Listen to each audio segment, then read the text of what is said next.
וכוללים שרים, וחבריי וגם אני מדברים להם אבי מאזן, בואו לא נהפוך את העניין הזה כאילו שיש הוא אין בישתו.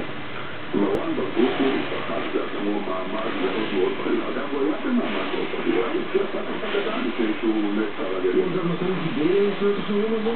הוא פרסם הודעה רשמית, הוא פרסם הודעה רשמית שבה הוא לא נותן גיבוי, הוא נותן גיבוי בערבית ובעברית ובאנגלית, הוא מגנה את ההפיכה הצבאית שבו הוא